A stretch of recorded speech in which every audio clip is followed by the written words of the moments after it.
오늘 갈라디아서 뜯어먹기 네 번째 시간인데 갈라디아서 2장 11절부터 21절의 말씀입니다.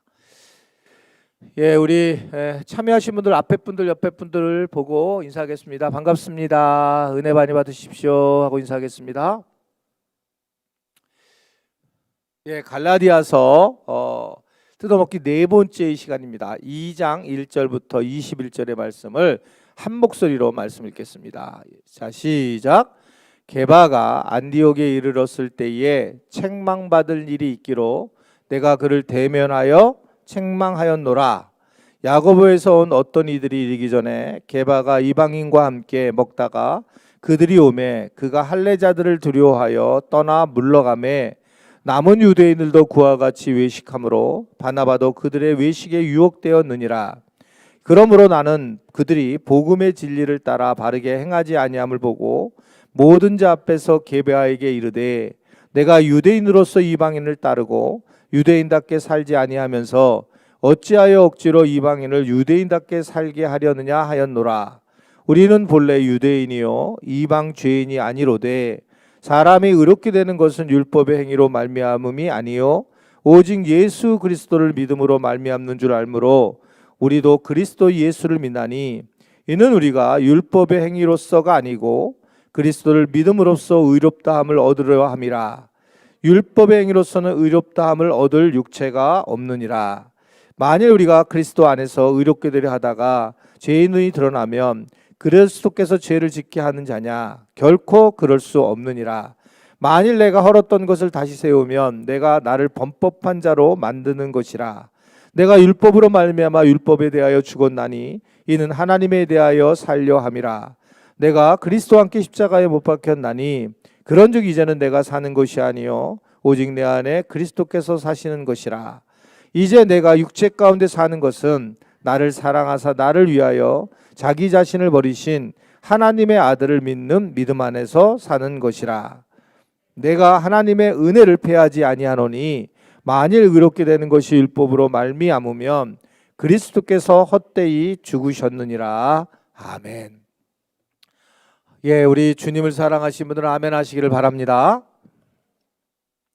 자, 갈라디아서는 바울이 약간 속상해서 쓴 글이다 이렇게 말씀드렸고, 실질적으로 이제 복음을 만난 복음을 만난 사람들이 이 복음에 대해서 살면 되는데 이 복음이 거짓 복음이 들어오면서 굉장히 혼란스럽게 이제 만드는 장면을 우리가 쭉 봐왔습니다.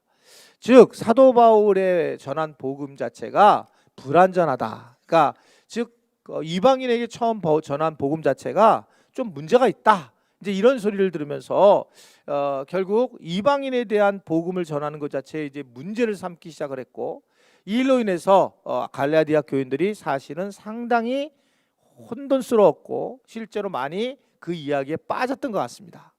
그러니까 이 사도 바울이 그것 때문에 마음이 너무 상하는 거예요. 참된 복음을 전하고 난 다음에 이런 일이 일어나기 때문에 이제 문제가 삼으면서 바울이 갈라디아서를 통해서 이제 어떻게 복음이 뭐가 잘못됐는지, 어떤 게 완전한 복음인지에 대한 이제 설명을 하고 있는 장면이 나옵니다. 그중에 지난주에 이제 그중에 중요한 게 1절에 보면 디도를 예루살렘으로 데려간 사건이 중요하다. 그래서 1절에 14년 후 내가 바나바와 함께 디도를 데리고 다시 예루살렘에 올라갔다. 이게 되게 중요한 사건이다. 왜 그러냐면 예루살렘에서 공회의가 열렸고 그때 데리고 간 디도를 데려갔다는 이유는 디도는 헬라인이었단 말입니다. 이방인이었단 말이에요. 그러니까 이방인을 데리고 예루살렘에 데려왔다는 상징적 의미가 컸었고, 거기서 이제 이 회의를 통해서 복음이 정말 바울이가 전한 복음이 올바른 복음인가를 이제 고민을 하게 되고 그 문제를 이제 파헤치기 시작했다는 거죠. 연구하는 그런 과정이 됐는데, 어떻든 그렇게 이제 이 디도를 데리고 간 것이 어떻게 생각하면 중요한 어떤 방법의 하나였어요. 근데 바울이 2절에 보면 그가 고민을 한 것은 뭐에 고민을 했냐면 내가 다름질하는 것이나 또 다름질한 것이 헛되지 않게 하렴이라 라고 해서 사도 바울이 정말 힘들어했던 이유는 자기가 전한 복음을 전한 것이 헛되게 될까봐 굉장히 우려를 하고 있는 그런 모습을 보이고 있단 말입니다.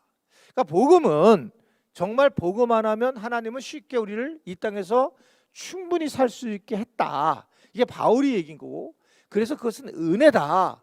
그래서 은혜로만 우리는 복음을 경험할 수 있지, 우리의 어떠한 공의, 어떠한 우리의 어떤 행실 이런 거로 할 수 있는 게 아니다라는 게 사도 바울이 아주 강력하게 얘기한 복음이에요. 강력하게. 그래서 우리는 은혜로만 사는 거야. 은혜. 이렇게 이제 바울이 이야기를 했는데, 이게 이제 걷어가지고 그때 거짓으로 온 사도가 보낸 그 거짓 사람들이 그렇지 않다라고 얘기하면서 이제 얘기를 했던 거 지난주에 말씀을 드린 거잖아요. 즉 이방인들이 예수를 믿고 난 다음에 다시 유대인처럼 돼야지만, 유대인의 율법을 배워야지만 그것은 완전한 구원을 받는 거지, 어떻게 거기서 그냥 이방인들이 구원을 딱 받고 거기서 끝날 수 있겠는가? 그럴 수 없다. 이건 잘못된 거고, 얘가 배운 거는 사실은 얘가 오직 그 정통 그런 어떤 신학교 출신이 아니고, 얘가 그냥 그 뒤에서 슬쩍슬쩍 배웠고, 아마도 그 예루살렘에 올라갔을 때에 제자 훈련 하나 정도 한 걸 가지고 얘가 지금 이런 상황이 된 거야 라고 하면서 공격을 이제 하게 된 거예요, 사도 바울을. 그러니까 사도 바울이 그래서 굉장히 어려움을 갖게 되면서, 그러면서 이제 그러면 예수 믿고 복음을 받는다는 건 뭘까? 그게 진짜 뭘 것 같아? 하면서 얘기한 게 유명한 4절 말씀이거든요. 4절 읽어볼게요. 4절 나왔다가 다시 들어갔는데 4절 보면 시작. 그들이 가만히 들어온 것은 그리스도 예수 안에서 우리가 가진 자유를 엿보고 우리를 종으로 삼고자 합니다라는 겁니다. 그러니까 복음이 들어왔는데 얘네들이 너무 자유로워. 이렇게 우리랑 다르네. 왜냐하면 유대인들은 복음을 만나고 나서도 여전히 유대교적인 종교적 율법을 가지고 하나님을 만나는 것에 익숙했단 말입니다. 그러니까 하나님 똑같이 복음 믿지만 그들의 삶이 또한 율법의 삶을 살았는데, 얘네들은 하늘과 연동계 교인들 같다. 얘네들은 이상하게 이 옷 입는 것도 야 청바지 입고 목사님 막 이런 데 올라가고, 여기 빨간 카페트가 아니네, 주에 보일 카페트. 막 이런 이제 율법적인 것들을 제기 시작했단 말입니다. 그러면서 문제를 삼기 시작을 했는데, 이건 예상보다 심각한 이유는 뭐였냐면 교회가 상당히 그쪽으로 많이 가 있었단 말이에요. 상당히 그쪽으로. 즉 바울 쪽이 아닌, 맞다, 율법까지 같이 우리가 해야 돼, 이쪽으로 많이 가 있었어요. 그러니까 이게 만약 되게 되면 지금 우리가 만난 것이 바울이 준 복음인데, 이 복음이 두 가지로 갈라질 가능성이 있었어요. 두 가지로. 그래서 이 사건은 굉장히 중요한 사건이었다. 갈라디아서 2장의 사건은 중요한 사건이었고, 결국 예수를 믿는다는 의미는 복음, 그 자유를 얻게 되는 거다. 한번 저를 따라할까요? 복음을 만나면 자유를 얻는다. 그러니까 이제 이게 못마땅한 거예요. 자유를 얻는데 왜 쟤네들은, 이 유대교적 사고를 가지고 있었던 이들은 아니 너무 자유하는 게 막 문제가 있다는 거예요. 자유가 있는 게 왜 저렇게 살아? 이거 문제가 있다. 이러면서 이걸 종으로 만들려고 했다는 거예요. 종으로. 바울이 표현하는 의하면. 그래서 종으로 계속 뭔가 또 눌려서 살게 했다. 그러니까 바울이 정말 답답한 이야기를 하게 됐다라고 하는 걸 볼 수 있습니다. 근데 만약에, 그래서 지난주 제가 말씀을 드린 것은, 만약에 이 기독교가 이 자유가 없었다면, 문화적 자유가 없었다면, 지금 현재 이 무슬림에서 나타난 현상과 그리고 서유럽에서 나타난 현상을 보게 되면 결국 뭐 예술, 그러니까 문학, 또 음악, 미술, 모든 부분에 서유럽이 쫙 그 굉장히 발달한 이유는 자유라고 하는 사상이 있었기 때문에 그래요. 근데 이 무슬림은 눌러서 이 문화, 이 자유를 눌려버렸기 때문에 그들은 매일 율법적인 행위를 하잖아. 하루에 4번씩 메카를 향해서 기도하고 이러면서 자유함을 이루면서 이들은 예술적 가치를 살리지 못해요. 우리가 뭐 다 알다시피. 근데 이 서유럽에서는 이 기독교를 만난 나라들은 자유로움이 온 거란 말입니다. 그러면서 문화적인 그런 자유로움을, 예술적 자유로움을 얻기 시작했고, 더 나아가서는 이들이 정서적인 자유로움도 기독교인들이 훨씬 얻었다는 거예요. 그러니까 기독교인들은 오늘 우리가 2장 20절의 말씀에서 결론을 보는데, 거기서 내가 그리스도와 함께 십자가에 못 박혀서 이미 죽었다, 그러니까 이제 내가 사는 게 아니다 라고 하는 엄청난 자유함. 그러니까 내가 이제 사는 게 아니니까 내가 죽는 거냐? 죽는 거 아니다. 그래서 기독교는 죽음을 초월하는 종교예요. 그건 상상할 수 없는 종교예요. 그냥 죽는 거 아니야. 우리는 다시 돌아가는 거고 이미 나는 죽었어. 언제 죽었어요? 복음을 만날 때 내 죄를 고백했을 때 내 자아는 이미 끝났다. 그러니까 이게 이 바울이 말하는 이 복음은 역대로 본 적이 없는 복음이에요. 경험을 하지 못한 복음. 그러니까 이 복음이 너무 강렬하니까 이게 이제 이상한 끼어드는 막 오염된 그런 거짓 교사들이 오는 거죠. 거짓말장이들이 와서 바울을 흔들어 놓게 되는 그런 모습을 보이게 된단 말입니다. 그래서 이제 바울이 7절을 보면 다시 한번 베드로에 대한 얘기를 해요. 시작. 도리어 그들은 내가 무할레자에게 복음을 전함을 맡은 것이 베드로에게 할례자에게 맡은 것 같으므로, 그들이라고 하는 것은 예루살렘 공회의의 야고보 외 베드로 이런 요한 이런 사람들이에요. 즉 사도 그 예수님의 제자였던 사람들이 리더십들이었어요. 그들이 이제 그 리더십이었는데 그때 결정을 한 게 정말 결정을 잘한 거죠. 최고의 결정이었어요. 이게 이 회의가. 거기서 이제 베드로는 이런 식으로 전도자로 쓰고 복음을 유대인들에게 하고 바울은 이방인들에게 전하는 거 이거 같은 방식이네라고 정리를 해준 거예요. 그러니까 이 사건이 결정적인 복음을 보호하고 복음의 가치를 가지게 있다고 하는 그런 모습이었다라고 하는 것을 말씀을 드렸습니다. 그러면서 다른 것이 하나다라고 하는 최초의 연합이 나왔다는 거예요. 다른 것이 사실은 복음이라는 것이 같지만 전하는 방식은 다르다. 즉 이방인과 유대인에게 전하는 방식은 다르다라고 하는 것을 얘기해서 제가 지난주에 WCC에 얘기를 한 거예요. 그래서 거기도 선교단체였고 어떻든 간에 그들도 복음을 전하는 관계 속에서 막 종교다원주의 같은 그런 냄새를 풍기는 상황이 돼서 굉장히 오해가 많았다라는 얘기를 했고 그래서 어떻든 간에 이건 다시 얘기할 건 없지만 어떻든 간에 연합이라고 하는 부분이 굉장히 중요한 사건으로 나타났고 그것은 우리가 잘 생각해야 된단 말입니다. 연합이라는 것은 나랑 다른 거예요. 저희 요 동네에서 지금 4명이 동네 목사회라는 게 있어요. 저희 교단은 통합 측, 그리고 수원 북북교회는 합동 측, 그리고 포도나무 교회는 침례교, 그리고 저 주사랑 교회는 백석 측. 이게 4개 교회가 다 달라요. 그래서 이렇게 서로 얘기하면 말이 달라요. 이게 신학 공부한 게 달라요. 근데 그거 만약에 교단이 다르는데 복음에 대한 것을 보는 관점만 똑같이 나머지 달라요. 근데 그거를 만약에 누군가가 특히 보수 계층에 있는 교단들이 대부분 그러잖아요. 그걸 갖다가 문제를 삼아서 이단으로 딱 정리를 하게 되면 복잡해지는 거죠. 근데 저희는 되게 좋아요. 목사님들끼리 너무너무 친하고 한 달에 한 번씩 이렇게 스타벅스에서 아침에 만나서 그냥 커피 한 잔하고 그리고 빵 하나씩 혹시 보내주시면 해드릴게요. 근데 그렇게 그냥 먹고 그 깔깔거리고 그래서 복음에 대한 이야기를 하는데 그때 그 다머지가 어떻게 복음을 전하는가를 다양하게 인정하는 거죠. 다양하게 그거를 갖다가 다양성을 인정하는 거고 그것이 하나가 되는 거가 교회의 본질이거든요. 그러니까 똑같이 해야 된다라고 할 때 볼 때 여러분들 그게 잘못된 걸 늘 인식해야 돼요. 야 교회가 와가지고 교회에 성가대는 찬양 예를 들면 성가대복을 입어야 돼. 그러니까 입어도 돼요. 근데 안 입어도 된다는 거예요.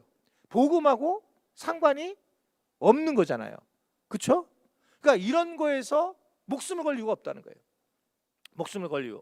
그러니까 그런 부분에서 지금 거짓 교사들이 와서 그런 부분을 계속 얘기를 하면서 본질적인 바울의 복음을 흐트러지는 그런 상황이 되었다라는 겁니다. 근데 지난주에 그래서 제일 중요한 얘기를 했어요. 뭐였냐면 그러니까 복음을 만난 사람들은 결국 복음이라는 건 여러분 어떻게 해석하고 계시는지 모르겠는데 예수 그리스도시잖아요. 근데 이게 굉장히 정확한 답임에도 불구하고 이걸 또 어떻게 내 뇌가 내 생각이 예수 그리스도라는 걸 어떻게 풀어야 하는가 이게 굉장히 문제입니다.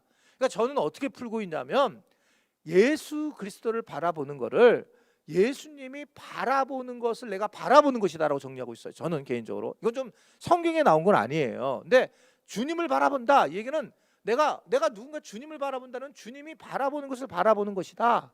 그러니까 주님이 바라보는 것은 어디냐? 가난한 사람들이에요. 여러분 성경을 보면 가난한 사람밖에 이게 안 나와요. 가난한 사람에게 관심이 있고 가난한 사람에게 바라보는 거. 그래서 우리가 나보다 가난한 사람에게 바라보는 거. 가난한 사람은 뭐냐? 그것은 심령이 가난할 수 있고 물질이 가난할 수 있어요. 돈은 많은데 굉장히 부자인데도 가난할 수 있어요. 그러니까 이 가난하다라고 하는 거는 약자를 얘기하는 거죠. 약자. 어떤 약자에 대한 그거에 대한 관심을 갖는데, 그래서 이 지금 사도 바울이 이 갈라디아 사람에게 쓰는 것 중에 제일 중요한 얘기를 하는데 10절의 말씀. 자, 이 베드로하고 똑같은 거예요. 베드로나 바울이나. 시작.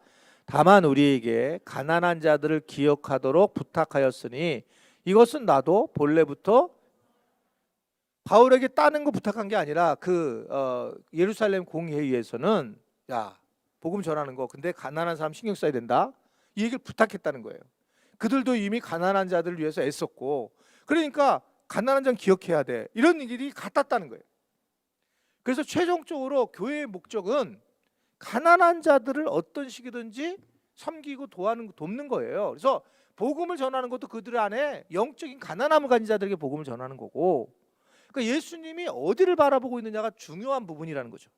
예수님이 어디를 오늘 내가 기도를 할 때 어디를 바라보고 주님이 그것을 바라볼 때 나도 그것을 향해서 기도하는 것이 중요한 기도하는 방식이다, 이렇게 볼 수 있어요. 자, 지난주에 한 말씀이고요. 자, 그리고 오늘 이제 마침내 바울은 베드로를 만나게 됩니다. 그리고 이제 예루살렘으로 돌아가요. 자, 11절의 말씀. 근데 가서 이런 얘기를 하는 거예요. 시작. 게바가 안디옥에 이를 때에 책망받을 일이 있기에 내가 그를 대면하여 책망하였노라. 지금 바울이 베드로의 급이 아니에요. 베드로는 지금 총회장이에요. 바울은 어디 저 시골에서 아주 굉장히 선교를 잘한 선교사로 올라온 거예요. 근데 그가 지금 뭐라고 했냐면 내가 안디옥에서 만났는데 책망받을 일이 있더라. 그러면서 내가 얼굴을 대면해서, 우린 요새 비대면인데 대면해서 책망했다는 거예요. 근데 이게 좀 이상하잖아요. 잘 한번 보세요. 이 글이 감히 그게 책망받을 일이 있기로 내가 대면해서, 조금 좀 문제가 있잖아. 이게 지금 얘기가 이게 그냥 야, 베드로가 좀 잘못해서 내가 책망했다 이렇게 하면 되는데 너무 강렬하게 얘기를 하는 거예요, 바울이요. 아마 사도 바울이 베드로 컴플렉스가 있지 않았을까라고 하는 신학자들의 얘기도 있어요. 이러면서 내가 베드로급이다 라고 생각하는 경우도 있다. 내가 베드로급 정도 된다. 야, 내가 베드로, 여러분들도 그렇잖아요. 딴 데 가서 뭐 얘기할 때 야, 내가 목사님한테 그냥 확실하게 얘기했어. 내가 까놓고 얘기했어, 목사님한테. 이렇게 얘기하고 자기 굉장히 위치를 올리잖아요. 안 그러세요?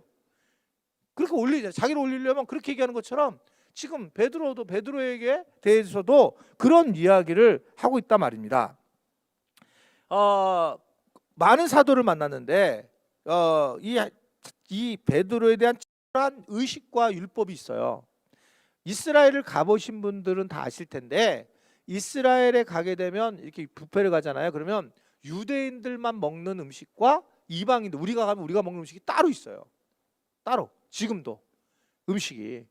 그러니까 그 이방인들이 그러니까 그들이 안 들어가야 될 음식들에다가 자기들이 그걸 의식에 따라 하는 겁니다. 그래서 먹는 거와 그들은 하나님을 잘 믿는 거예요. 하나님을 어떻게 잘 믿냐? 그런 의식을 잘하면 잘 믿는 거예요. 근데 이들이 이건 길어져서 어쨌든 간에 바리새인들, 이 서기관들이 지킬 율법과 평민들이 지킬 율법의 숫자가 달라요. 그러니까 바리새인들 지들이 지킬 율법은 많지 않아요. 근데 일반인들이 지켜야 될 율법은 굉장히 많아요. 그래갖고 이게 아주 나쁜 놈들인 겁니다. 똑같이 하지 않는 거예요. 똑같이 않아요. 그러니까 그러면서 이들이 율법을 강조를 하고 오히려 자기들은 율법을 피해 나가는 구멍들을 다, 법망을 피해 나가는 구멍들을 다 아는 겁니다.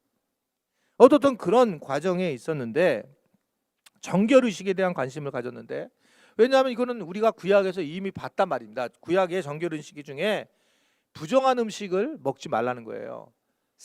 죽은 사체에 손을 대지 마라. 병자들에게 손을 대지 마라. 지금처럼 우리 똑같은 거거든요. 병자에 전염될까봐 손을 대지 못하도록, 그러한 것이 정결 의식이었단 말이에요.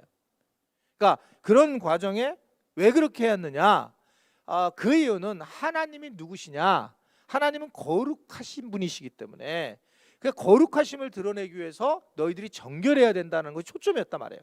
근데 그것이 외적인 정결함이에요. 그래서 예전에는 우리가 교회에서 예배를 드릴 때 여러분 지금 이렇게 뭐 반팔 입고 뭐 아니면 특히 뭐 이렇게 막 반바지 같은 거 뭐 치마 입고 막 속치마까지 다 보이는 거 이런 거 입고면 그냥 거의 옛날 권사님들한테 거의 죽었어요. 그거는 왜냐면 거룩함이 아닌 거예요. 거룩함이. 그러니까 그렇게 딱 정리한 거야. 그러니까 이게 한국 교회도 얼마나 이게 많이 들어왔는지 이런 얘기가.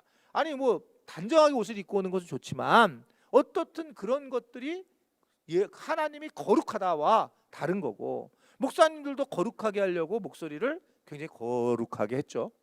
거룩하고 하려고. 그러니까 자꾸 외적인 부분들이 거룩을 추구하는 그런 상황에 이루어졌단 말입니다. 그런데 이걸 누가 완성시켰느냐? 예수님이 오셔서 완성을 하게 됐고 베드로도 실제로 이 부분에 대해서 하나님의 음성을 들었어요. 여러분 잘 아실 거예요. 이 지금 이방인들과 먹는 문제에 대해서 왜 바울이 흥분하냐면 베드로가 이미 하나님께서 지시한 사건을 알고 있거든요. 여러분 베드로가 잘 아는 어떤 부분이 있었냐면 그 고넬료 사건 있잖아요. 고넬료 사건을 통해서 베드로가 실질적으로 이방인들에 대해 복음을 전하게 된다는 거, 하나님이 전하시려고 한다는 거 알게 되고 이방인들과 함께 음식을 먹는 것이 부정하지 않다는 걸 알고 있어요. 즉 사도행전 11장 7절에 보면 시작. 또 들으니 소리가 있어 내게 이르되 베드로야 일어나 잡아 먹으라 하거늘. 9절에 또 하늘로부터 두 번째 소리가 있어 내게 이르되 하나님 깨끗하게 하신 것을 내가 속되다 하지 말라. 그런 얘기하는 거죠. 그러니까 원래 먹지 못하는 그 네 개는 그 이게 동물들이 그 그물 안에 있었는데 내가 안 먹겠습니다 그랬더니 하나님 한 것을 깨끗하다 이렇게 얘기를 하니까 베드로가 이제 이걸 알게 됩니다. 그래서 사도행전 10장 34절과 35절에 보면 자 시작. 베드로가 입을 열어 말하되 내가 참으로 하나님은 사람을 외모로 보지 아니하고 각 나라 중 하나님을 경외하며 의를 행하는 사람을 깨달았다는 얘기를 해요. 이방인들에게도 다 복음이 들어가고 중심이 중요한 거구나 라는 걸 알게 됩니다. 그래서 11장 2절에 근데 문제가 어떤 일이 벌어지냐면 그 후에 나타난 사건이에요. 11장 2절 시작.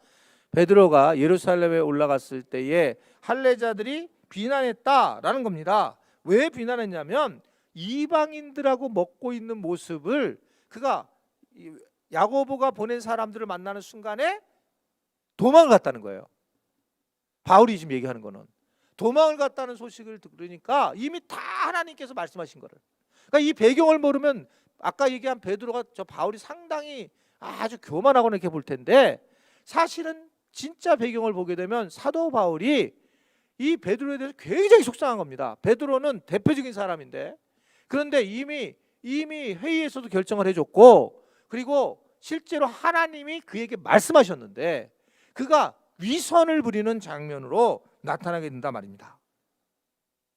그래서 이 위선이라는 것이 뭐냐?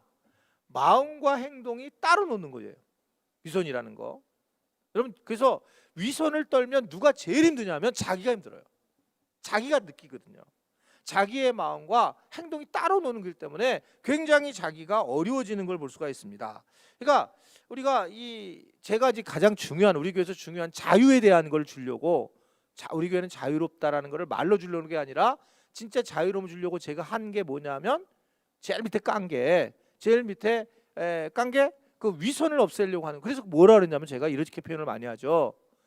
교회에서 하는 모습이나 집에서 하는 모습이나 바깥에서 나가는 모습을 똑같이 해라. 그러니까 교회에서 집에서 욕하면 교회에서도 욕해라. 이 집사님이 나쁜잖아 이렇게. 애들한테만 그렇게 하지 말고 그냥 해라. 그 얘기예요. 그리고 이게 자기가 흔들리면 안 된다. 그러니까 똑같이 하라는 거예요. 그게 어떻게 생각하면 이 위선을 떨게 되면 자기가 자유함을 잃게 돼요. 그러면 자기가 그렇게 안 하려면 여기서 교회에서 한 만큼 집에서도 그렇게 해라. 세상에 나가서 그렇게 해라. 자기를 못 속여요. 자기를 못 속여요. 그러니까 자기가 그럼 위선적으로 따라들게 되면 뭐가 없어지냐면 신앙적 자유를 잃어버려요. 아멘이십니까? 신앙적 자유를 완전히 자기가 자유를 잃어버리고 갑자기 어느 날 움츠려들고 힘들어지기 시작하래. 자기가 이게 뭐 깨달으려고 하니까 그냥 느껴버리는 거예요. 위선적으로 오게 되면. 근데 위선이 보통 센 게 아닙니다. 이 위선이라는 게 그냥 내가 위선을 하면 위선을 끝마치는 게 아니라 오늘 바울이 뭐라고 얘기를 하냐면 13절의 말씀. 자, 시작. 남은 유대인들도 그와 같이 외식함으로 바나바도 그들의 외식에. 바나바가 어떤 사람이에요? 성경에서 최고로 선한 사람으로 나오잖아요. 근데 외식자 한 명이 있을 때에 그 주변 사람들 다 외식하고 바나바도 외식되는 것, 이게 다 외식이라는 것이 다 한꺼번에 나타나는 거예요. 그러니까 외식하는 사람이 한 명만 있으면 교회는 쑥대밭이 됩니다. 그러니까 어머 쟤는 막 앞뒤가 다르네 이러면 교회가 막 다 어물어져요. 외식하는 사람, 거짓말하는 사람. 그러니까 이 외식이 엄청난 영향력을 미치게 되게 되는 것을 볼 수가 있습니다. 여러분 이게 젊은 사람들을 좀 만나게 되면 굉장히 지금하고 달라진, 저희 또래하고 달라진 건 적어도 이 아이들이 그 외식하진 않아요. 제가 볼 때는 위선적이지 않습니다. 대바라적이긴 했는데 위선적이진 않아요. 저는 참 좋아요 그게.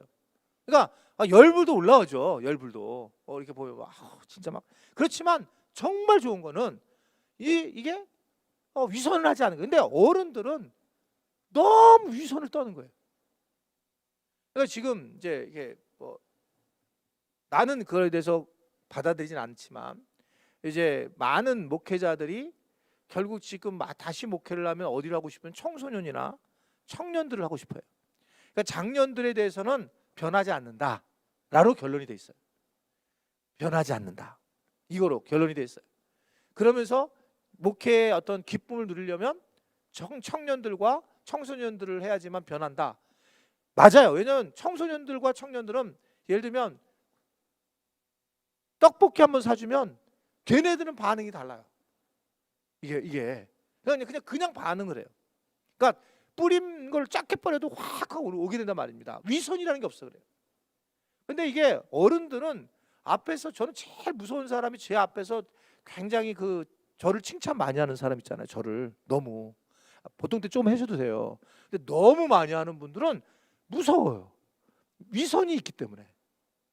그렇다고 해서부터 야 이제 앞으로는 내가 앞에서 그냥 확 욕해버릴게 이렇게 생각하시면 안 되지만 이게 뭐 나타나는 현상이에요. 이게 어떻든 간에 그래서 지금 이렇게 어떤 위선이 그럼 왜 나올까? 위선이라는 게 사실은 똑같이 하면 되는데 왜 위선이 나올까요? 그것은 우월감 때문에 그러는 거예요. 그러니까 위선은 우월감이 있어야지 위선이 나와요. 자, 지금 베드로나 이방인들, 넌 이방인에게 복음을 전하고 나는 유대인에게 전하는 거예요. 그러니까 이방인에게 전하니까 내가 더 우월감이 있는 거예요. 이런 우월감 자체가 이방인에게 전하는 바울에게 대해서 함부로 대하는 거죠. 함부로. 그러니까 우선 이러한 위선에 대한 모습이 늘어나는 거죠. 우월감 때문에. 제가 말씀을 아침 기도에도 했지만 우리 아이들이 케냐에 선교사로 가려고 아직 최종 결정을 안 한 상태에서 지금 들어왔다가 지금 잡혀서 못 나가고 이번에 이제 신대원 3학년을 이제 다니기로 했어요. 그리고 이제 다니고 다시 결정을 해서 얘네들이 다시 이제 나가는 결정을 그냥 어떻게 하게 된 거예요. 지금 원래는 학생 선교사로 견습 선교사로 나갔다가 뭐 어떤 하나님의 뜻이 있어서 그런지 어떤 결단을 한 거죠. 근데 결단을 할 때 얘네들을 저 가덕도로 내쫓았잖아요. 우리끼리 있으니까 얼마나 좋은지 모르겠어요. 가덕도로 내쫓았는데 근데 떠나는 날 내가 잊지를 못했어요. 내가 그래서 그 설교하다 울었잖아요. 아침 기도하다 울었어 걔네들 얘기하다가. 근데 목사끼리도 같은 목사끼리도요. 선교사는 급이 낮는 거예요. 왜냐하면 교회 돈을 그쪽으로 보내잖아요. 선교사님들은. 근데 얘네가 지금 그 젊은 나이 30대 초반 애들이 애새 때리고 내려가는데 이제 너 내려가야 된다. 그러니까 이제 사실은 우리 며느리가 그냥 간호사잖아요. 간호사면 어디 직장에 다 갈 수 있잖아요. 그럼 너 돈 내가 제 최고 제안을 마지막 했어요. 돈 벌고 다닐 수 있어. 안 가도 돼. 선교 안 가도 돼. 얼마든지 교회에서도 할 수 있고, 다솔이는 얘 설교를 잘하니까 그냥 교회, 다른 교회 그냥 목회자 하면 돼. 근데 니네가 만약에 가려고 하면 갑이 아니라 을이 된다. 같은 목회자끼리도 을이 된다. 이 얘기를 했어요. 슬퍼하는 거예요. 하나님 일을 하는 것은 하겠지만 그게 젊은 사람이 뭐 감사합니다. 혹시 헌금하신 분들에 대해서. 근데 헌금을 받고 이렇게 어린 나이에 받아서 가지고 가는 거, 이렇게 하는 거가 너무 하나님의 뜻에 감사하지만 이 젊은 애들이 너무 부담이 되는 거예요. 내려가는 것도 부담이 되고 성교비를 받아야 되는 거니까 이것도 부담이 되는 거예요, 얘네들이. 우리가 지금 한국에 있는데 그러니까 막 갈등하고 눈물 흘리고 막 이걸 결정하기 되게 어려워하더라고. 그러니까 같은 목회자도 선교사도 뭐가 있냐면 지금 이 바울과 베드로처럼 높낮이가 있어요. 이게 미국이 지금 이렇게 어려움을 겪는 이유가 뭘까요? 이 미국이 지금 북한이 이렇게 난리칠 때 미국이 지금 집중하고 있으면 이렇게 난리 못 칠 거예요. 미국이, 저희 북한이. 근데 왜 이렇게 될까요? 거기 지금 막 흑인들과의 그런 갈등이 심하잖아요. 거기도 뭐냐면 우월주의 때문에 그렇잖아요. 우월주의. 흑인이 백인 목을 발로 밟았다고 생각해 보세요. 한번요. 반대로. 이게 이런 거가 깔려 있는 거가 결국은 이 복음에 대한 아주 그 아픔을 주는, 상처를 주는 그런 상황이라는 것을 얘기하고 있고, 바울은 이것 때문에 무지무지 흥분하고 있어요. 베드로에 대해서. 그래서 14절 시작. 그러므로 나는 그들이 복음의 진리를 따라 바르게 행하지 아니함을 보고 모든 자 앞에서 게바에게 이르되 유대인답게 살지 아니하면서 어찌하여 억지로 이방인을. 야, 대단하죠. 왜 복음과 함께 똑바로 걷지 못하느냐? 복음만 하면 충분한데 왜 사람들을 무서워하고 하나님을 무섭지 하지 않느냐? 라는 얘기를 했다는 말입니다. 즉 네가 복음에 대해서 바르게 살지 못하는 것 때문에 결국 이런 심각한 문제가 될 거다라는 것을 베드로에 대한 얘기를 하고 있어요. 베드로의 죄는 뭡니까? 베드로는 사실은 율법에 대한 문제가 아니었고 민족주의가 죄였어요. 베드로는 유대주의에 사로잡힌 사람입니다. 그러니까 유대인들이 최고의 사람이다라고 생각을 했고 유대인처럼 그리스도인들이 돼야 된다. 이것 때문에 난리가 난 거예요. 유대인처럼, 그리스도인도 유대인처럼 돼야 돼. 이게 뭐 조금 나쁜 것 같죠? 아니, 얼마 안 되는 것 같죠? 근데 이게 심각한 죄로 나타나는 거예요. 그래서 지금 똑같은 거예요, 여러분. 미국에서, 호주에서, 캐나다에서 우리나라에 복음이 들어왔잖아요. 복음을 가지고 들어왔어요. 근데 나중에 여러분 교회사를 보게 되면 복음을 전할 때에 지금 강화도에 가면 처음에 이 그 아펜셀러가 들어오면서 그 교회를 세웠는데 강화도에 이게 절 모양 같이 기와로 세웠다고요. 이걸 가지고 얼마나 선교사들이 난리쳤는 줄 아세요? 그러니까 아니 왜 그 지금 우리 같이 쓰는 그 뭐 이렇게 막 대리석 하고 있잖아, 미국 교회처럼. 그렇게 안 하고 왜 절과 같은 모양으로 교회를 전냐는 거예요. 이 선교사들이. 그러니까 완전히 민족주의. 그러니까 복음을 딱 던져야 되는데 복음이 아니라 자기 나라의 문화를 가지고 와서 교회를 세우는 거 같잖아요. 그래가지고 지금은 굉장히 문제가 돼요. 우리에게 복음을 전해줬지만, 그러니까 이게 중국이 미국을 왜 싫어합니까? 그 중국을 열 때에 선교사들이 들어가죠. 그리고 아편이 들어갔어요. 아편이 선교사 바로 뒤따라서. 선교사가 그 나라를 인정한 게 아니고 그냥 선교사들이 문화를 가지고 들어와 버린 거예요. 그냥 그 나라, 이 서구 문화를. 그걸 싫어하는 거예요. 거기에 이제 뭐 테일러라고 하는 그런 그 선교사들이나 이런 사람도 막 변발을 하고 다니고 중국인처럼 하고 다니는 선교사들도 있었지만 많은 선교사들이 그렇지 않았어요. 제국주의에 사로잡혔다고. 그러니까 이런 부분들에서 선교사들이 굉장히 잘 공부를 해야 되는데 못한 거죠. 민족주의의 자기 나라 사랑, 이게 아무것도 아닌 것처럼 보지만 복음의 본질을 잃어버리게 되는 그런 상황으로 이제 나와 있다라는 것을 이야기를 하고 있습니다. 그러니까 이게 지금 여러분들 가볍게 표현하잖아요. 근데 이거예요. 확 와닿을걸요. 예수 믿으면 그래, 우리가 뭐 은혜 받고 살아야지. 그래도 돈이 있는 게 좋지. 이런 생각을 하잖아요. 이것에 대해서 누군 생각하잖아요. 있으면 좋지. 근데 생각할 수 있는데 진짜 돈이 있는 것이 매우 중요하고 복음을 만난 사람들은 하나님 축복해서 돈이 있는 게 그 사람이 복음을 만난 사람이야 라고 정리할 때 바울은 뒤집어져요. 그게 바울이 지금처럼 막 거품을 무는 거예요. 근데 우리도 그렇게 얘기를 하잖아요. 우리가 보통 얘기할 때 근데 하나님 믿으니까 하나님 나에게 돈을 주셨다. 이게 한국 교회 그냥 뭐 당연한 얘기, 우리도 그냥 표현하잖아요. 물론 하나님이 어떤 방식으로 주신 건 주신 건데, 그런데 우리가 마치 그게 대두가 돼서 그게 전부인 것 같아서 하나님이 나를 건강하게 만들었다. 그렇죠, 건강 좋아요. 그리고 막 간증하러 다니다 돌아가셔요. 한국교회 간증하는 분들이 숱한 분들이 그랬다고요. 숱한 분들이 하나님 할렐루야 암에서 낫겠습니다 그리고 쫙 간증하러 다니다가 1년 안 돼서 돌아가신다니까. 하나님을 욕되게 하는 거잖아요. 근데 저처럼 설교하면 좋잖아요. 다 암에 걸릴 수도 있고 뭐 거지도 될 수도 있고 잘 모르겠다고 하나님 하시는 거. 근데 이게 제가 한 얘기 아니라 사도 바울이 한 얘기예요. 우리는 자족하는 게 중요하지. 아멘입니까? 그게 진짜 자유를 얻는 거잖아요. 근데 주시면 좋고 안 주시면 좋고 뭐 그냥 하나님 하시는 건데 그게 바울이 말한 복음이에요. 그러니까 복음이 이게 근데 복음 안에 뭐가 막 찌꺼기가 끼니까 갑자기 복음의 그 보석이 빛을 못 내는 거예요. 이런 것 때문에 내가 왜 내가 직장을 다니는데 직장이 잘 안 되지? 하나님 안 살아가시는 거예요. 하나님을 완전 빛을 또 가려 그러는 거죠. 마지막까지 안 가봤잖아요. 마지막까지 하나님이 어떻게 인도하시는지를. 지금 사도 바울이 그런 부분에 대해서 이해가, 그러니까 그러다 보니까 크리스찬이 아무 생각 없이 살게 되고, 그러다 보니까 크리스찬들이 역사의식이 없으니까, 기독교적 역사의식이 없이 살아가니까 막 부동산 투기도 뭐 하는 게 별 문제 없어요. 네? 투기를 해도 다 괜찮은 세상 사람들 하는데 이렇게 생각하는 거예요. 그러니까 이게 어느 정도의 우리가 지금 삶이 이렇게 얼마나 잘못됐는지를 보여주는 거거든요. 물론 한 채 집을 사야 되고, 그래서 이거 가격이 올라갈 것 같아 그런 집 사는 건 괜찮아요. 이거 여기다 큰일 났다 그게 아니고, 그런 거는 여러분 괜찮아요. 내가 이 집이 아무래도 오를 것 같아서.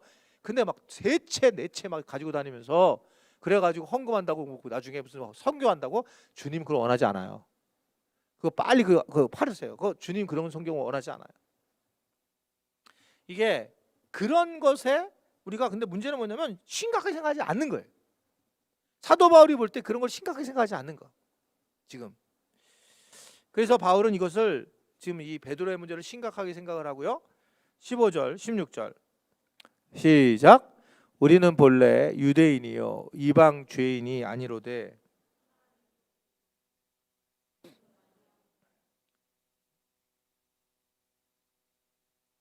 우리도 그리스도 예수를 믿나니 이는 우리가 율법행위로서가 아니고 그리스도를 뭐라고요? 믿음으로써 의롭다함을 얻으려 함이라. 율법행위로서는 이제 알겠죠. 무슨 말씀을 하고 있는지. 육체가 없다. 행위로서 무슨 율법행위로서 밥을 하고 이런 것에 대해서 이방인들하고 먹으면 안 되고 이런 것들로 되는 게 아니야 라는 것을 얘기하고 있단 말입니다. 그러니까 인종적인 우월감을 내려놓아라 라고 말하면서 바울이 이제 베드로에게 참 복음을 이 복음의 그 깊은 내용에 대해서 다 받아들여 놓고 왜 이렇게 하느냐 이것에 대해 속상하면서 그것에 대해서 이제 이야기를 하는 장면이 오늘 본문의 내용입니다. 그게 뭐냐면 바울이 말하는 것은 사람을 너무나 바라보고 하나님을 바라보지 않았다. 그래서 바울이 베드로에 대한 이야기를 하고 있습니다. 그러면서 그 유명한 바울이 이신칭이, 즉 로마서에서 강조한 부분을 오늘 이야기를 하면서 나오고 있어요. 즉 믿음으로만 구원받는다. 그랬더니 여기에 중요한 주제는 뭐냐면 정결함이었거든요. 정결함에 대해서 결국 정결한다는 건 뭐냐면 이방인들과 밥을 먹지 않는 거, 이러한 정결함을 가진 사람이 거룩한 하나님을 만날 수 있다라고 하는 것 때문에, 그것 때문에 바울은 뭐라고 했냐면 천만의 만만의 말씀, 우리가 정결해지는 것은 율법 행위가 아니라 예수 그리스도의 보혈로 정결해진다 라고 하는 복음의 엄청난 메시지를 전하게 되는 겁니다. 이게 사도 바울이 잘 풀어서 이 복음에 대한 것들 우리에게 전해주는 거예요. 이제는 예수의 보혈로만 가능하고 십자가의 보혈로 정결함을 얻는 것이지, 그것이 우리가 이방인하고 밥을 안 먹는다고 하는 것이 아니다 라고 하는 것을 아주 분명하게 말씀을 하고 있어요. 그래서 19절 맞나? 예, 19절 시작.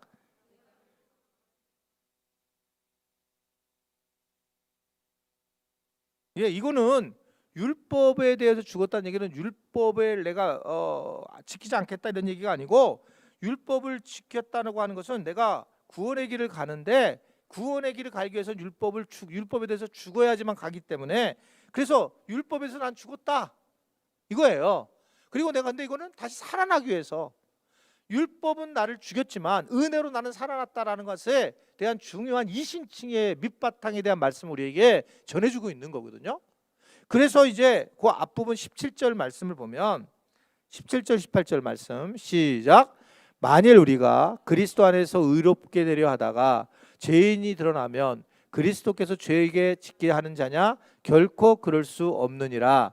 만일 내가 헐었던 것을 다시 세우면 내가 나를 범법한 자로 만든 것이라 라고 말하고 있습니다. 이게 결국 우리가 아는 것처럼 지금 무슨 뜻이냐면, 믿음을 의롭다라고 하는 받는 사람이 죄를 짓는다면 결국 이게 죄를 조장한 일인가? 아니라는 겁니다. 믿는 사람이 변화할 노력 없이 죄의 방식을 고수한다면 그것은 하나님의 은혜를 진짜 모르는 사람일 뿐이다. 그러니까 죄를 지을 수 있는데 그 사람이 죄를 계속 짓는다면 하나님의 은혜를 진짜 못 경험한 사람이지 라고 하는 것을 얘기를 하고 있는 겁니다. 그래서 다시 한번 19절 말씀이 나오는 거예요. 내가 율법으로 말미암아 율법에 대하여 죽었나니 이는 하나님에 대하여 살려 함이라 라고 그렇게 말씀하면서, 율법이 나를 죽였기 때문에 내가 하나님의 앞에서 살게 됐다 라고 하는, 좀 어렵죠? 근데 이해되시죠? 그러니까 율법과 하나님에 대한 이야기. 그래서 율법의 완성은 예수 그리스도라는 그 엄청난 전체의 신학적 구조를 쭉 설명을 하고 있는 겁니다. 그래서 율법을 지켜 스스로 구원했을 때에 하나님에 대해서 살 수가 없었는데 결국 이 하나님께 순종을 하면서 그는 구원을 얻었다라고 하는 이야기를 하면서 그는 감동을 하는 거예요 지금요. 그러면서 이 논리를 쭉 피면서 결국 이렇게 하나님이 우리를 살리셨다. 그러면서 우리가 그 유명한 엄청난 이야기를 하기 시작을 해요. 자, 20절 거의 암송하는 거잖아요. 이 얘기를 하기 시작한 거예요 바울이요. 시작. 내가 그리스도와 함께 십자가에 못 박혔나니 그런즉 이제는 내가 사는 것이 아니요 오직 내 안에 그리스도께서 사시는 것이다. 육체 가운데 사는 것은 나를 사랑하사 나를 위하여 자기 자신을 버리신 하나님의 아들을 믿는 믿음 안에서 사는 것이라. 요 말씀은 다음 주에 더 세밀하게 요 말씀에 대해서 말씀을 이제 드리려고 하고요. 즉 어떻든 간에 그가 표현하는 것은 자기가 결국 하나님의 말씀을 받아들였기 때문에, 그래서 자기는 이제 살아가는 이유가 예수님을 위해서 살아가는 거다. 지금 대상이 누구냐면 기억을 하셔야 되는 게 베드로예요. 지금 대상이. 그러니까 베드로에 대해서 이 설명을 하는 과정 중에 이 말씀이 나왔다는 게, 갈라디아서 2장 20절의 말씀이 그냥 툭 나온 게 아니라 베드로의 이 사건 때문에 바울이 막 흥분하면서 이 사건이 나온단 말입니다. 그래서 결국은 나는 그냥 죽은 거다. 율법에서 끝났다. 너희는 율법 가지고 움직이지 난 율법에서 죽었다. 그래서 내가 그리스도와 그 십자가에서 난 못 박혀 죽었다. 끝났다 나는. 그래서 나는 이제 내가 산 건 아니야. 그리고 내 안에 그리스도께서 산 거야. 나는 죽은 거고 그리스도께서 하셨는데 결국 나는 그리스도의 안에서 나는 이제 회복된 자다. 이걸 이제 복음의 핵심 메시지로 보는 거예요. 그러니까 우리는 이 두 가지가 다 이해를 하셔야 돼요. 뭐냐면 한번 죽으셔야 돼요. 죄에 대해서 한번 죽어야 돼요. 우리는요. 율법이 우리에게, 그래서 이 교리 공부를 할 때 여러분 죽었습니까? 살았습니까? 막 대답이 어렵잖아요. 그때 이제 보통은 죄에 대해서는 죽고 다시 복음 안에서 살고 해요. 근데 질문이, 나도 예전에 막 청년 때 그 보면 이 질문이 맨날 무서워요. 항상 답이 틀리는 거예요. 여러분들은 죽었습니까? 막 목사님들이 갑자기 설교 중에 와서 부흥사님들이 그런 얘기 하게 되면 죽었습니다. 그럼 주님 앞에 살았지 죽었다 그러면 혼나고, 또 살았습니다. 죄에 대해서 뭐 살았냐고 아직 저기 아직 살아가지고 난리라고 이렇게 못하고 대답도 못하고. 근데 그때는 혼나도 괜찮은데 지금 혼내면 큰일 나더라고. 그때는 진짜 많이 혼났어요. 그 목사님들한테 막 혼내지 않을게요. 어쨌든 근데 그게 지금 바울이 이 얘기를 하고 있는 겁니다. 그래서 지금 복음의 진리를 말하면서 나는 이제 in Christ, 주님 안에서, 그리스도 안에서 나는 살게 되었고 나는 죽었다. 그래서 나는 그것이 뭐냐면 자기가 의롭다함을 얻게 되는, 칭의를 얻게 되는 과정이 되었다. 이거는 예수 그리스도의 안에 있을 때만 가능하다라고 하는 최고의 복음을 우리에게 설명을 하기 시작한 거예요.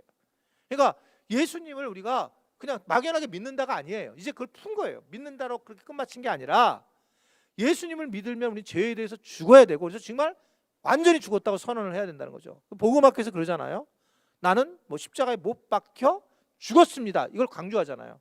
복음학교 가면 거기서 죽음에 대한 선언을 해요. 네, 나는 죽었다. 그걸 명료하게 안 하니까 계속 걔가, 우리의 자아가, 옛 자아가 올라와 가지고 내가 복음을 만나 놓고도 계속 얘가 울쑥불쑥 올라와 가지고 왔다 갔다 하는 거예요. 죽은 애가. 근데 얘가 진짜 죽은 애에서 가짜인데도 그런 게 이제 마귀가 하는 짓이죠. 가짜인데도 우린 죽어, 우리가 성령이, 우리가 이 자아가, 옛 자아가 죽지 않으면 성령이 오실 수 없거든요. 근데도 우리는 이것에 계속 빠지는 거예요. 이게 가짜에 빠져가지고 옛 자아에 휩싸여가지고 막 30년 전 사건이 우리를 붙잡고 있고, 거짓이, 그리고 막 우리를 아주 그 복음 앞에서 떠나가게 하고, 이런 상황이 되더라는 거예요. 그러니까 바울은 죽었다. 그래서 다시 살았다. 그래서 내 안에는 그리스도께서 사신 것이다. 이것이 의로 여김을 받았다. 이렇게 지금 복음에 대한 핵심적인 부분을 이야기하고 있어요. 자, 지금 누구에게 얘기를 하고 있냐면 베드로에게 얘기한 거예요. 베드로에 대한 문제가 되면서, 그럼 결론, 베드로에게 말하면서 베드로에게 이제 또 일깨워주는 말로 그래서 마무리를 짓는 거예요. 갈라디아서 2장 21절, 아까 20절에서도 베드로와 연결해서 나왔는데 그 다음 절, 마지막 절 시작. 내가 하나님의 은혜를 패하지 아니하노니 만일 의롭게 되는 것이 율법으로 말미암으면 그리스도께서 헛되이 죽으셨느니라 라고, 그리스도가 우리에게 아무것도 아닌 게 돼, 율법이 강조되면 라고 하는 것으로 마무리를 하고 있어요. 그러니까 은혜라고 하는 부분이 매우 중요하게 바울은 생각을 하고 있습니다. 그러니까 율법이라는 것이 우리의 죄를 깨닫는 데 중요한 역할을 하는데, 그 죄를 깨닫는 그것이 만약에 구원으로 섰다면 예수님도 필요 없다는 거예요. 이해되세요? 사도 바울의 논리가. 그러니까 이런 거죠. 여러분들이, 자, 현대로 언어를 제가 만약 푼다면, 여러분들이 예수님을 믿고 집을 하나 샀어요. 하나님 주신 축복일 수 있어요. 근데 그 집을 산 것에 대해서 너무 감사해서 이 집 자체가 나에게 복으로 생각을 하게 된다면 하나님은 필요 없는 거예요.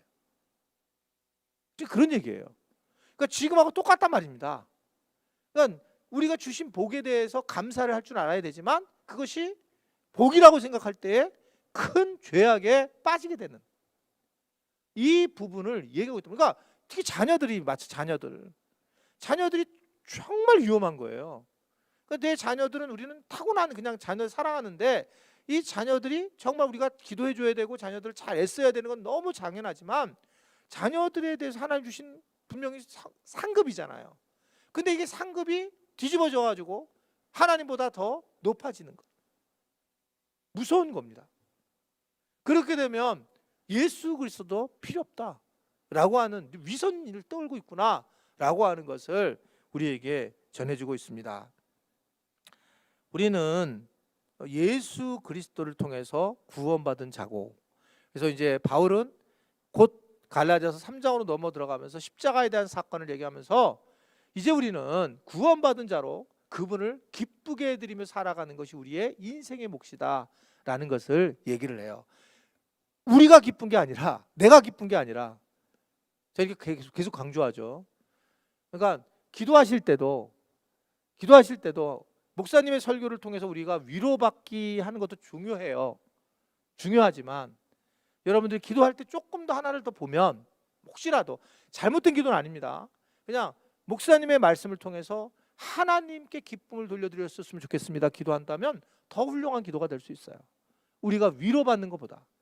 이제는 그러니까 그런 수준에 있는 믿음을 가진 분도 계시지만 우리는 신앙이 지금 사도 바울 같은 바울이 안내한 그 복음의 세계로 들어가는 것이 중요하다라는 것을 오늘 이야기하고 있습니다.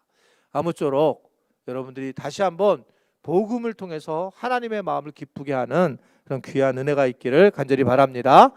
예수를 나의 구주 삼고 찬양하고 잠깐 기도하겠습니다. 예수를 나의 구주 삼고.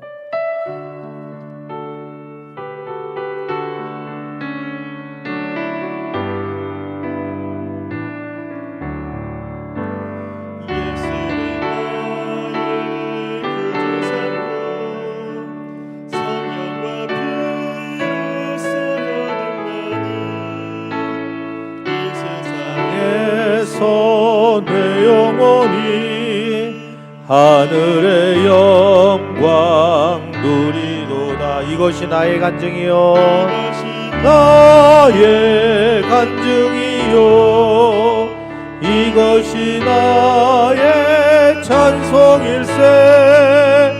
나 사는 동안 끊임없이 구주를 찬송하리로다. 온전히 주께 맡긴 내 영 사랑의 음성을 듣는 중에 전사들 왕래하는 것과 하늘의 영광 보리. 이것이 나의 간증이요 간증이요 이것이 나의 찬송일세. 나 사는 동안 끊임없이 구주를 찬송하리로다. 주 안에 그림으로 마음의 풍랑이 잔잔하니 세상과 나는 강고도 구속한 주만 보이도다. 구속한 아멘. 이것이 나의 간증이요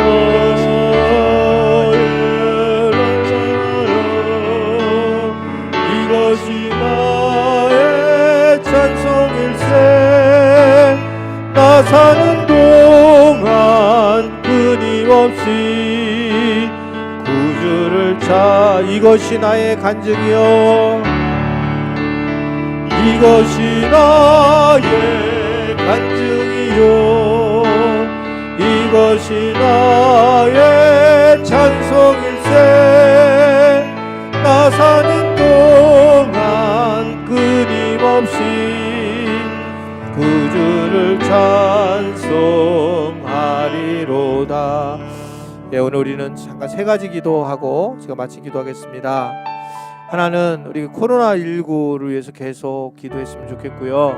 어떤 거 기도해야 될지 잘 알 거라고 생각하고, 또한 북한에 대해서 심상치가 않는데 하나님 북한을 잘 만져주셔서 남과 북이 잘 살아갈 수 있도록 도와달라고 해서 기도하고, 오늘 말씀을 드리고 세 번째는 그러나 나는 한 번 이미 죽은 목숨이기 때문에 나는 복음 하나면 충분하고 두려워하지 않고 주님을 의지합니다. 이제 복음으로만 살아갈 수 있게 하시고 의로운 자로 세워줄 수 있도록 도와달라고, 이렇게 우리 세 가지를 가지고 우리 다 같이 기도하겠습니다. 주여 하고 기도하겠습니다. 주여, 은혜가 풍성하신 아버지 하나님, 오늘도 우리가 주의 존전에 나와서 하나님의 말씀을 듣게 하시니 감사합니다. 아버지 하나님, 코로나19로 인해서 여러 가지 어려움이 있습니다. 두려움이 있습니다. 코로나19가 빨리 없어질 수 있도록 주께서 함께 하시고 인도하여 주시기를 간절히 바라고 구원합니다. 주의 사랑과 은혜가 넘쳐날 수 있도록 주여 붙잡아 주시고 하나님께서 함께 해주시고 인도하여 주시기를 간절히 바라고 구원합니다.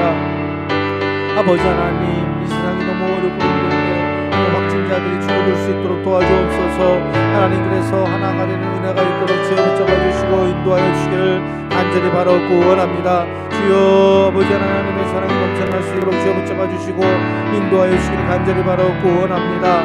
특별히 아버지 하나님, 또한 북한이 여러 가지 어려움을 겪고 있습니다. 하나님, 우리의 모든 문제들을 해결할 일할 수 있도록 주여 붙잡아 주시고 남한과 하나가 돼서 아버지 하나님 소통이 잘 이루어 하나가 되는 나갈 수 있도록 주여 붙잡아 주시고 인도하여 주시기를 간절히 바라옵고 원합니다.